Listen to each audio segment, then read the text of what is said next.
played Japan in rugby, and it wasn't the best result they had. Apparently they won, but just about, and apparently they were meant to smash Japan.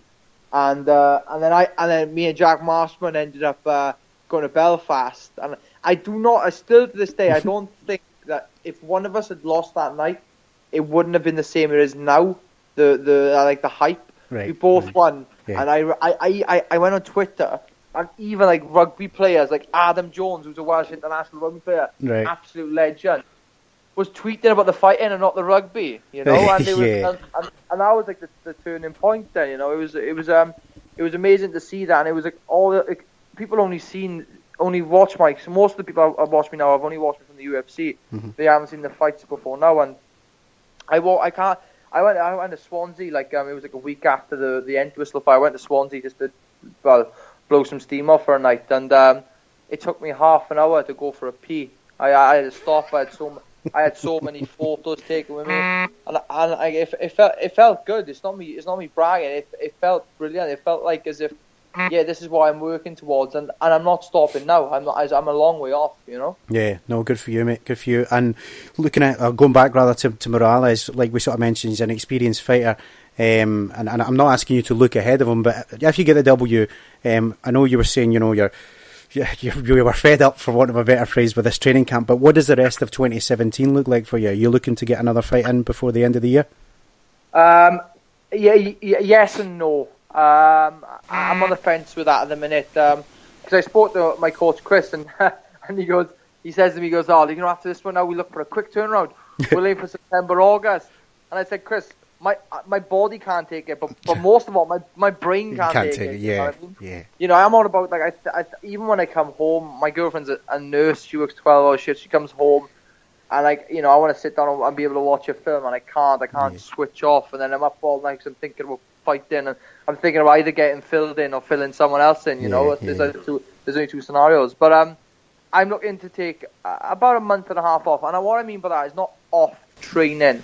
I'd still be training twice a day, but not being worried about I got a diet. Yes. I gotta get ready. I gotta think. I gotta watch fights. I'll watch fights anyway, but in my own time. It's different. Like if I'm forced to sit there to watch fights, I don't enjoy it. But if I'm like a big McGregor card, I'll sit down and watch the full card and I'll enjoy it. So absolutely. It'll be nice just to take a good month and a half off. I'm planning to go away with my girlfriend in America beginning of August, and then I'm away with my the football boys. The boys back home with me. We're going to watch Wales play in Moldova, so that's going to be a nice little trip out there. I've stocked up on Stone Island. I'm ready. I'm on my Adidas Gazelles as well. So, brilliant. Like I said, I'm looking forward to taking some time off, because all the way up to this point, I've booked my holidays around my fights. It's nice to book holidays and know, the fights won't get in the way of that, and I can look forward, because I've missed about 3 or 4 holidays over the past 3 or 4 years. No, it sounds like you've sacrificed a lot, mate, and I hope everything works out for you and you get this well-deserved rest. I've just got one more question before I let you go, Brett. Yeah. UFC Glasgow, like we said, this will be your first fight sort of north of the border. It's expected to be packed out with lots of screaming Glaswegians. Have you got a message for those fans come fight night? Yeah, I have got a message. It might be a long one, but I've got a message. And my last 5 fights, I go to a decision a lot. Yeah, and it's the mindset that I've got. I just want to win a fight. You go back to Hagstrom. I beat Hagstrom by decision. I beat Desborough by decision. I fought James Brum. I beat him by decision. Then I fought Wild Watson. I really needed to choke Wild Watson, but that was only because I felt like it was just given to me on a plate. And then I went decision with Gutierrez, and I went a decision with Quack. They were all the same mindsets. I have a different mindset now. I don't want to go in there and beat this guy by decision. I want a stoppage. I want to win. I want a stoppage, and I want 50k. And that's all. Like I said, that's all I can say to the Glaswegian fans up there in Glasgow.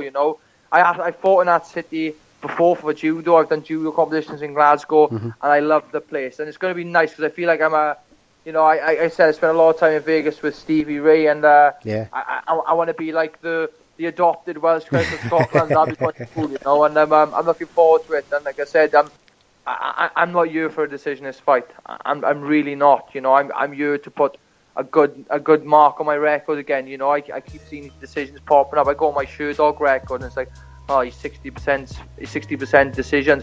I want to change that around, and I'm looking to do that. I'm looking to start that journey on July the 16th. There you go, guys. The Pikey wants a finish, and he's coming to Glasgow to get it. Brett, the Pikey Johns, best of luck come fight night, mate. Thank you for joining us for some martial arts chat. Thank you very much. Thank you. Thanks to Brett for his time, and can't wait to see him do his thing at the Hydro on Sunday.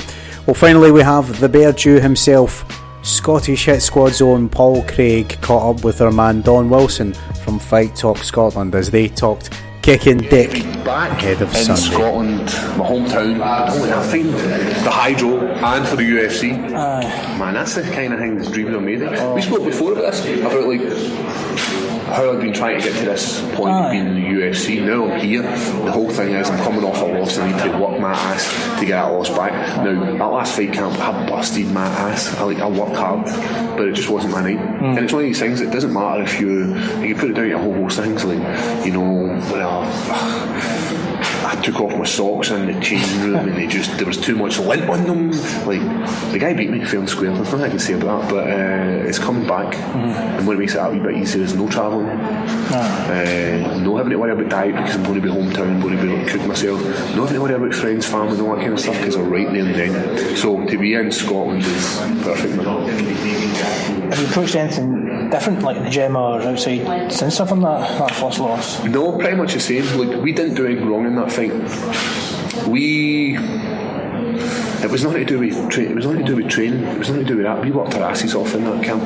I mean, God be up ways as well. I'm just going to go back to the old ways we've done things. You know, the just hard work. So that's what we're doing now. In the gym every day. It's easier because I'm not working full time anymore, so I don't need to worry about that. So yeah, that's pretty much how the training been going. Do you put much time into breaking down your last fight, or like something like you and the team can identify? See if no, the breakdown never happened, and the reason that happens between coaches. You know, I've got 5 coaches and they all sit together and they all put in their all time off. Paul still done this and done that. For me to watch back that fight and relive that moment over and over again, I don't need to watch the fight. I can do it in my head. I can tell you every single punch that was thrown, every single knee that was landed, when a judo hit through him and he bounced back up. I can tell you all, man.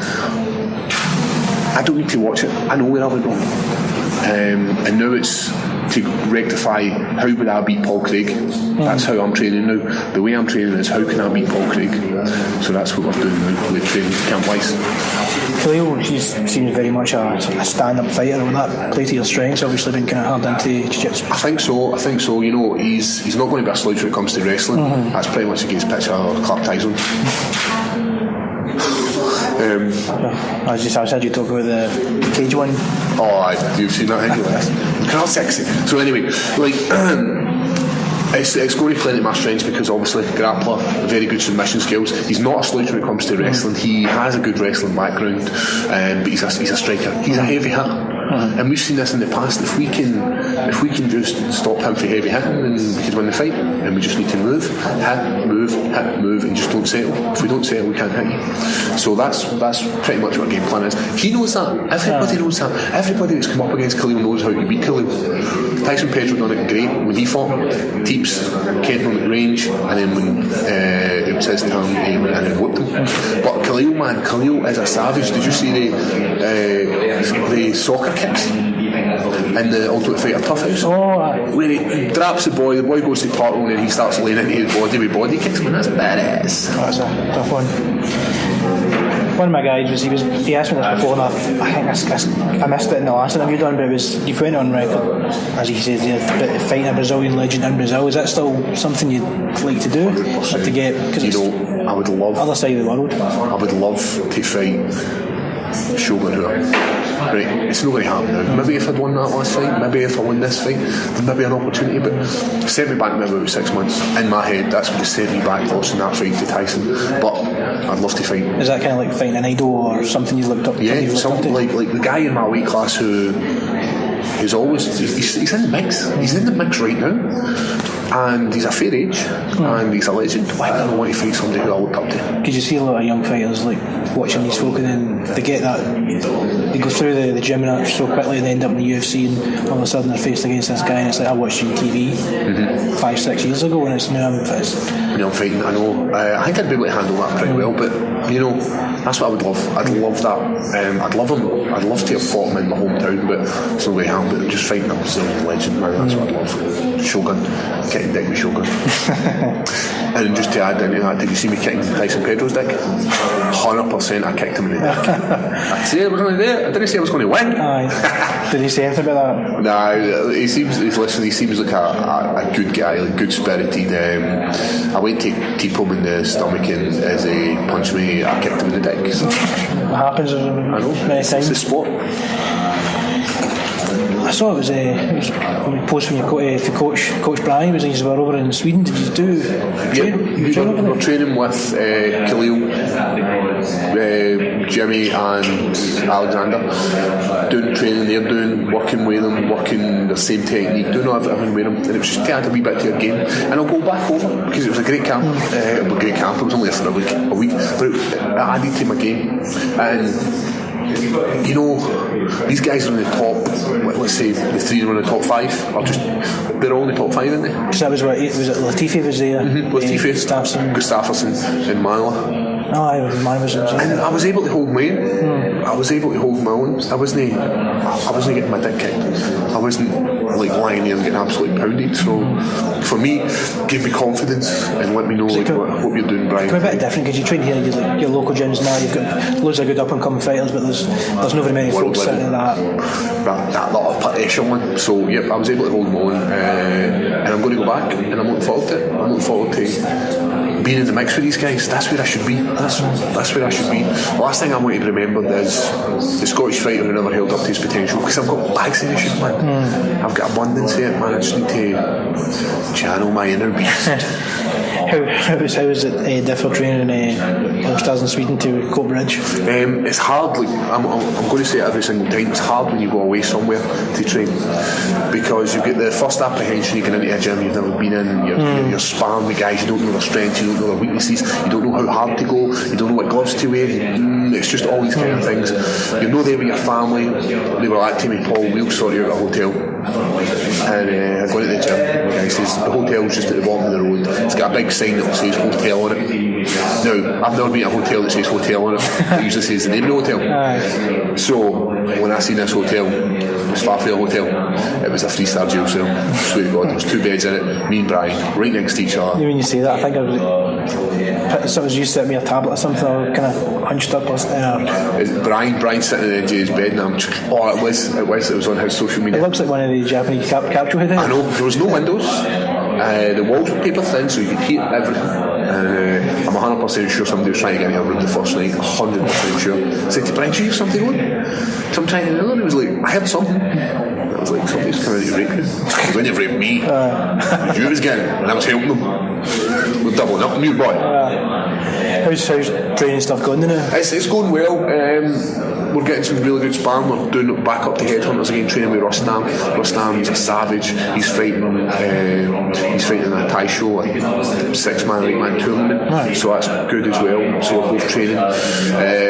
Still training with Marco, still doing hard jiu-jitsu. But sometimes you just need to take a foot off the brake and have a chill day. And this day's perfect, you know. I'm sitting, I'm just chatting. I'm not over straining myself, so this is a nice wee day for me. Is the fight camp about to kind of start picking up? Obviously, it's getting to like the 6 week mark now. Yep, the fight camp started right after Tyson Pedro. We knew we were going to get Glasgow, so we didn't know who we were getting. We knew we were getting Glasgow, so straight after that, we were back in the gym. I think I had 2 days off, and it was back to just doing what we normally do. And it's not a chore; it's an enjoyable experience. You know, when you've got a coach like Brian, who we've got a bond. When you spend so much time with somebody, you need to have a bond with them, and that's why it's not a chore for me. So constantly back into training.